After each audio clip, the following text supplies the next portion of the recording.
Welcome to the Unstoppable Grit podcast. Today is our first episode of 2024, and what a way to kick off the new year. I'm thrilled to share this episode with you. Today, we're diving into the allure and the reality of New Year's resolutions. According to US News, the failure rate for New Year's resolutions is estimated about 80%. A study by the University of Scranton has found that 8% of people achieve their New Year's resolutions.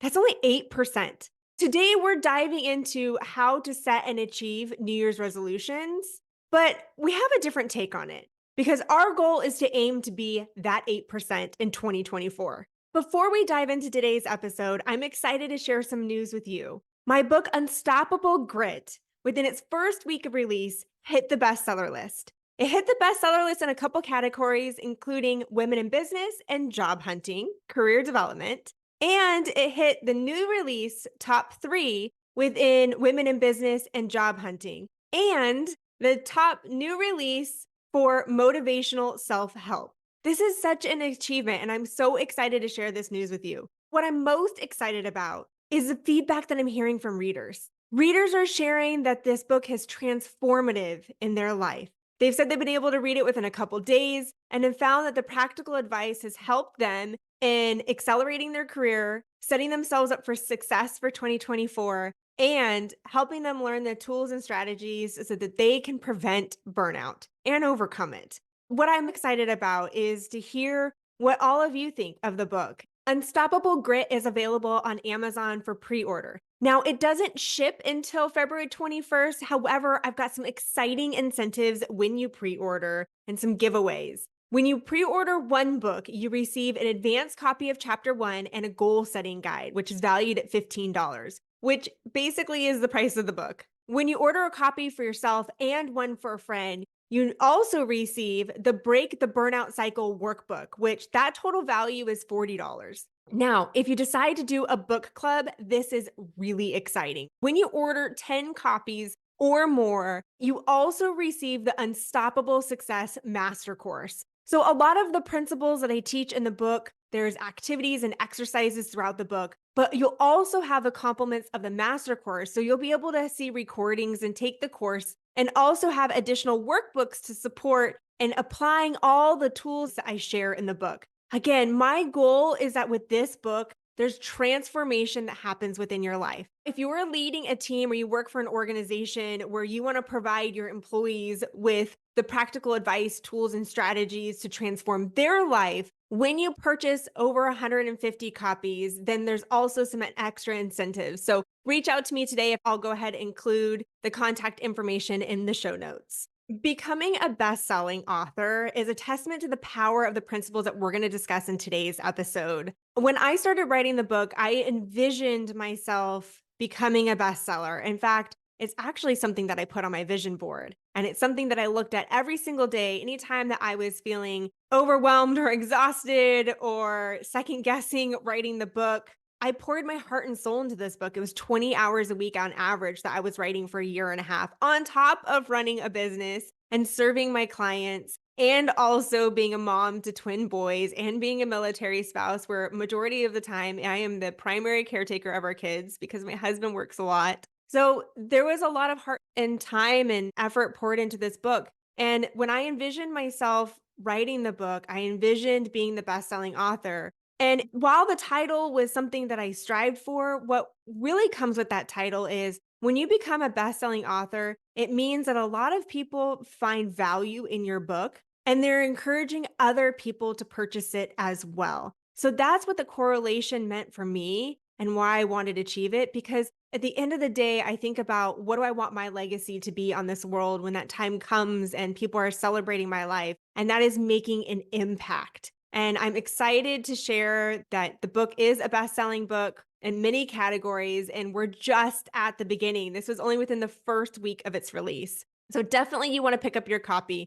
But today we're going to be focusing on the art of creating and manifesting your goals, just like I did when it came to writing the book. We're going to explore practical strategies and insights inspired by my experience of corporate resilience and personal transformation to make 2024 your year of real change and achievement. Again, we want to aim to be a part of that top 8% that are achieving their goals. But I want to make sure that you stay till the end because I'm going to reveal the number one step that can make you part of the elite 8% by turning resolutions into realities. So let's talk about the top 3 steps into achieving your goals in 2024. The first step, and you've heard me talk about it already, is creating a vision board. A vision board is a collection of pictures and words and phrases of the goals that you want to achieve, how you envision your life. What a vision board might be, and this is what I do every single year, is I sit down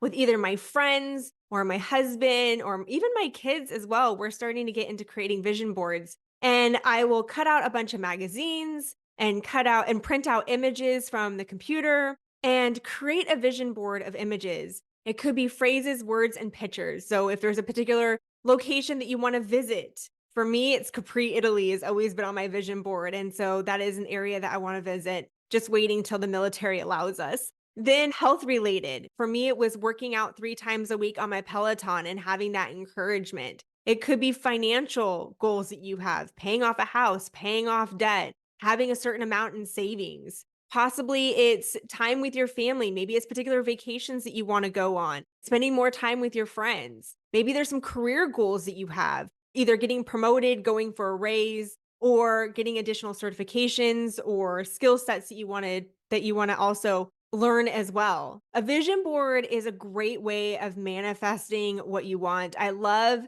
the activity of doing it with friends because it engages in conversations. You get to hear what their goals are. You also get to see how you get to support each other as well. Sometimes you hear somebody else's goal and you're like, wow, I didn't know that was a goal of yours. Actually, I can help you in XYZ way. And so it's fun. It's a great way to spend some time with some friends and some family and share your goals and get to know each other better. So a vision board is definitely one of the steps in creating the goals that you want for and achieving the goals for 2024. And this is an exercise I do every single year. And one of my favorite parts about this exercise is going back the previous year. Actually, get a really enjoyment out of this. I'll take my board and it's fun taking off all of the words and the images from what I have accomplished throughout the year. And every year I'm almost down to almost a complete fresh board because I've been so focused and intentional on what those goals are and ensuring that I am achieving them throughout the year. It helps me stay focused. So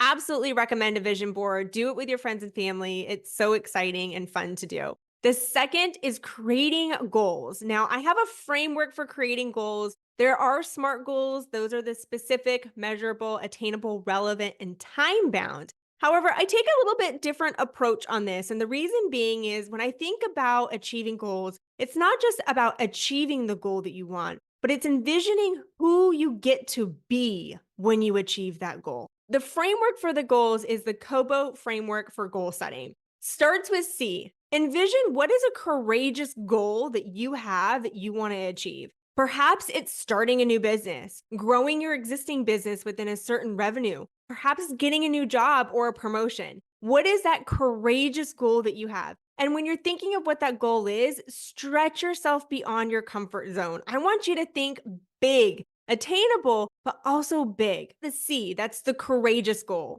Then you have O, that's the objective. What are the objective steps that you're going to take to achieve your goal? I'm going to give you some specific examples. One of them may be starting a business. So perhaps that is investing in a business coach. Perhaps it's building a business plan, creating your brand positioning statement, if you're creating different products. So that would be an objective step that you're going to take. If you're looking to get a new job, perhaps it's optimizing your LinkedIn profile and working with a career consultant. Perhaps if you're looking for a promotion, it's practicing your interview questions or meeting with a mentor. But think about the objective steps that you're going to take. And this is supported by the next step, which is B for benchmarking.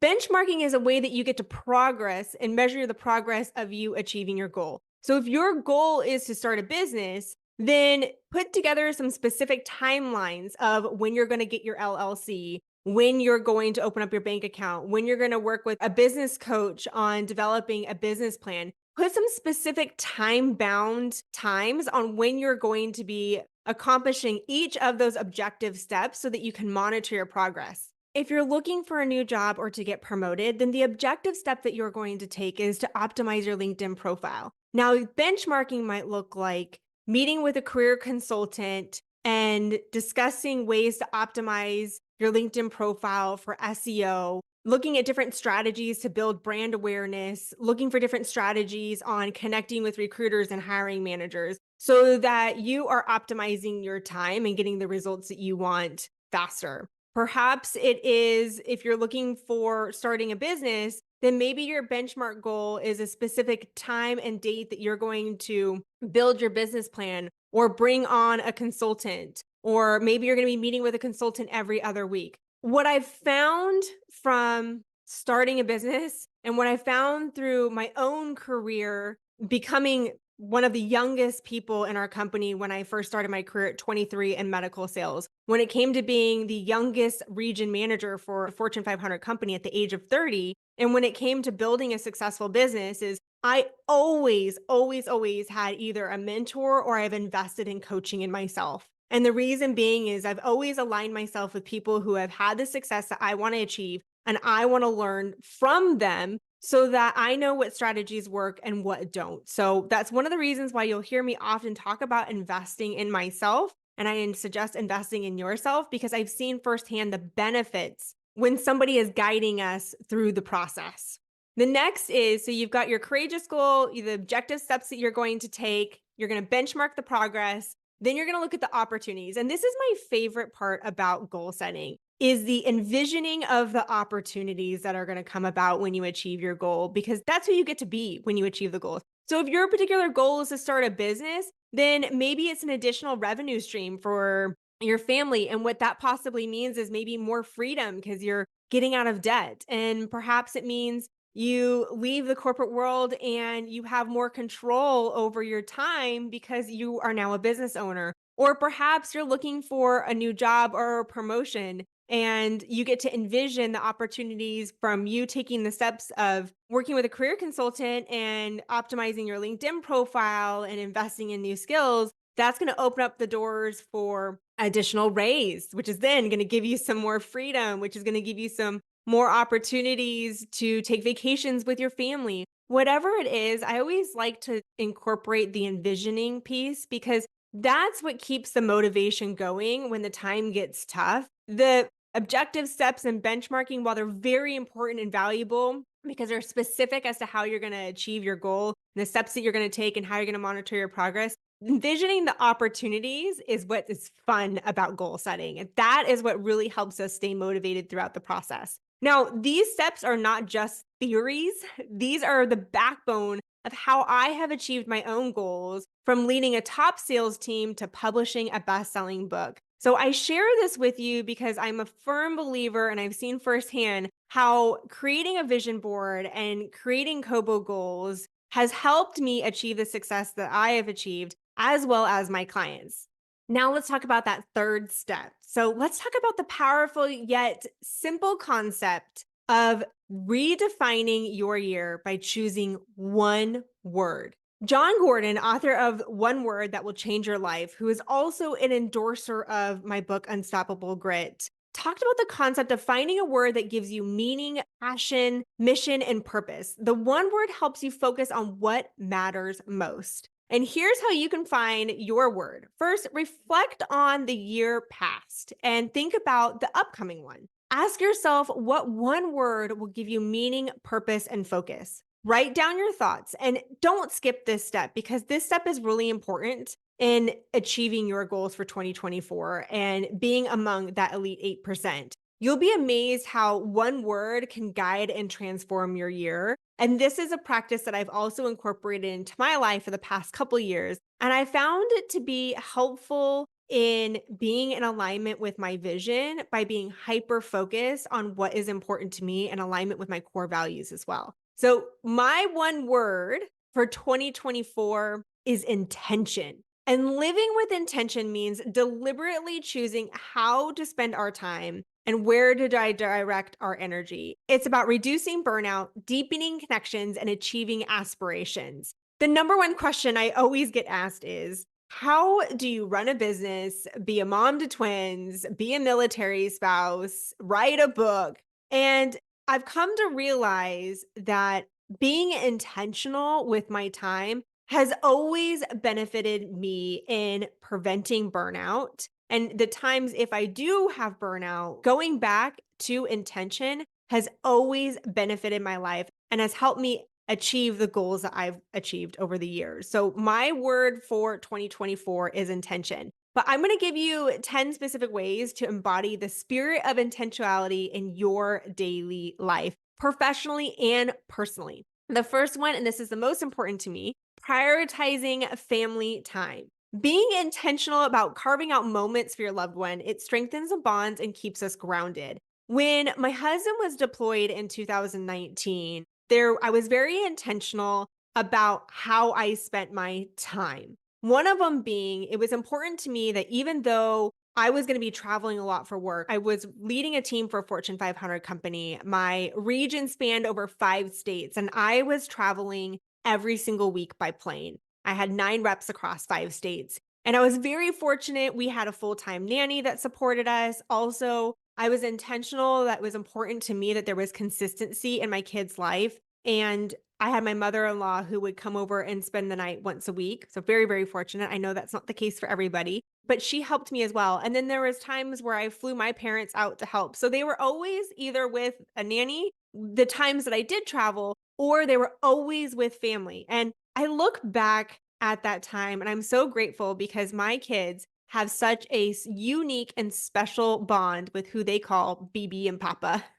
My father-in-law is Cuban, so we call him Papa. But that has always been such a special bond that they have, and it's because the time that they got to spend together, just one-on-one quality time. So I was always intentional about who they spent time with. I was intentional about how I spent my time with them. And that meant I always either wanted to be there to wake them up or to put them to bed. Now, sometimes that meant red eye flights, and sometimes that meant working at odd hours. It was important to me that I either was going to wake them up or put them to bed because even though I was traveling for work, I wanted them to see that I was there every day for them. And then on the weekends, I was intentional about spending quality time together. And this is a practice that I still do today. So when I look at my year ahead, there are kind of 3 categories that I look at. One of them is how am I being intentional about spending quality time with my husband? So we always have a date night planned. Now, sometimes it's a month apart, sometimes it's a couple weeks apart, but we always have something to look forward together. Then I look at with quality time with my boys. We're always doing something on the weekends. We're getting involved in sports pretty soon. But my husband still works 1 week in a month for the military because he's a Black Hawk pilot. And my boys always love seeing my husband and I get ready for the military ball, and they love seeing me in my ball gowns. And they've always asked me, when do we get to dress up? And I shared with them one day, I said, well, why don't we, when daddy works on the weekend, why don't we go on a date night? And it was something intentional that I set up to have quality time with them and make it something unique and memorable. So the weekends that my husband works, my boys and I will get dressed up. They get to choose which gown I wear. So I have several ball gowns. That's what happens when you go to a lot of military balls over the years. We've been in service for 10 years. So I've got lots of ball gowns. So they get to choose the gown and then they get dressed up in their 3-piece suit. And we go to a nice restaurant and we go to the dessert room somewhere else. And we make it this big event. In fact, they hold my card and they pay and they open the doors. And so it's teaching them date nights, the quality of date nights. It's getting to spend quality time together. It's one of my favorite times of the year is going on the date nights with them. And it's something I've always been intentional about doing. And then also being intentional about spending some quality time with my friends. And so just as much as I have time booked on the calendar for date nights with my husband and date nights with my boys, there's also girls' nights that I have as well. I'm part of a women's group within my church, and we get together once a month and we all hang out and share what's going on in our lives and speak in the word of God. And it's been such a special experience, especially moving to an area that I'm not originally from and being able to build those relationships. So Prioritizing family time and time with friends is a way of being intentional and preventing burnout. The second one is establishing clear boundaries. Now, this can sometimes be a hard one. I know that I am a recovering people pleaser. So there's been many, many years that I have said yes to absolutely everything and have burnt myself out. But to set clear boundaries is to knowing when to work, when to rest, and when to play. Again, knowing when to work, when to rest, and when to play. In today's world, the demands of work are increasingly growing. And it's no surprise that Deloitte did a study and found that 77% of people have reported burnout and experiencing burnout. And so it's important that when we are being intentional about our time, that we're ensuring that while we are working, we're also intentional about setting aside time to rest and to play. And that goes into the time, whether it, for me, it is I schedule a massage once a quarter. That is my rest. Of course, there's other times throughout the quarter that I do, but that's one way of being intentional. And then also that playtime with family and friends. The third is choose your company wisely.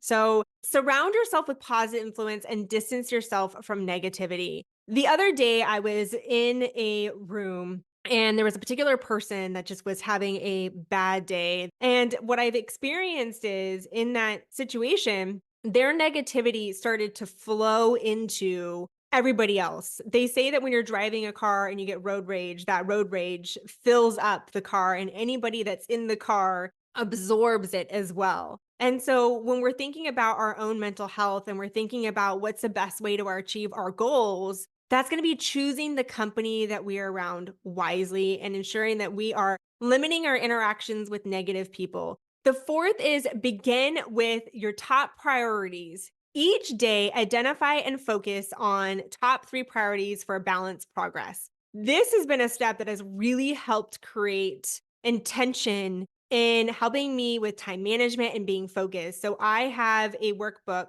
that I will go ahead and include in the show notes. It's a planner, but it's a very simple planner. I'm one of those people, I love planners. However, if it's too convoluted, if there's too many steps where I'm tracking how much I'm eating and drinking and working out and all that, it becomes too overwhelming for me. I like something very simple and I keep it simple for myself and saying, what are the top 3 priorities for my day? No matter what happens throughout the day, maybe things get off course. I know that these are the top 3 objectives that I'm going to accomplish for today. And that has been a practice that I have implemented throughout the year and I found to be the most helpful in helping me stay focused on achieving my goals. And it's fun to look back. Actually, I have my journal in front of me and I can see all the days back of everything that I had written down and just how it's helped me stay focused. So being intentional about beginning your day with your top 3 priorities. The next is practice mindfulness. Incorporate moments of mindfulness to stay present and reduce stress.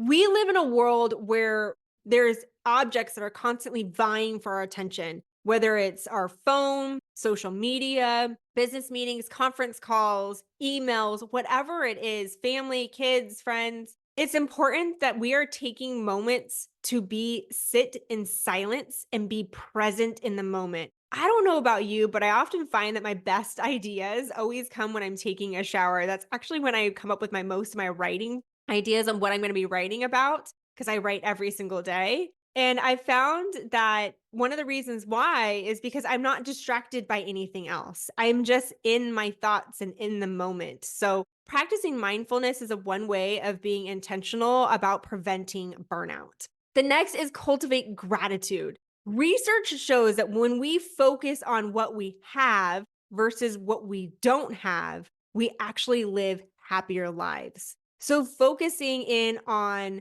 gratitude, practicing gratitude could look like each day saying 5 ways that you are grateful for your life. Anything from when my boys and I go to bed, I'll ask them, what are 3 things you're grateful for today? And it's so fun to hear what they say. And I often will respond that I'm grateful for my eyes to see you, my ears to hear you, my lips to kiss you, and my arms to hug you and hold you and embrace you. And that is something that I've said to them for many years. And it is very true. It's so simple, yet it's what I'm grateful for. To be able to have all of these senses to experience their joy and being a mom in their lives that gratitude helps me stay grounded in being grateful for what I have and don't get distracted by the little things that sometimes society says we should focus on and distracting in our lives. When it comes to your goals in 2024, let's be intentional about being your guiding light. It's not about doing more, it's about doing what truly adds value to your life. And when we are intentional, that is one way of preventing burnout, overcoming burnout, and achieving our goals. So when you're thinking about what are the goals that you want to achieve for 2024, ensure that you're doing the Kobo framework, the courageous, objective, benchmark, and opportunities that are going to open up. Create your vision board, do that exercise and activity with your friends, your families, your colleagues. It's a great activity to do where you get to build a deeper connection with the people around you. And choose your one word. What is that one simple word that you're going to choose that is going to give you meaning, passion, mission, and purpose, and focusing on what matters most in your life? By taking these steps, you are going to be among that elite 8% that achieves your goals for 2024. And I encourage you to pick up the book Unstoppable Grit because I'm taking a deeper dive into some of these strategies on how you achieve your goals in the book. There are specific chapters in there that talk about how to prevent burnout. There's chapters in there that talk about how to overcome burnout, specific steps to it. There's a lot of information in there about how to accelerate your career and embrace adversity and build a career and life that you love. Because I believe that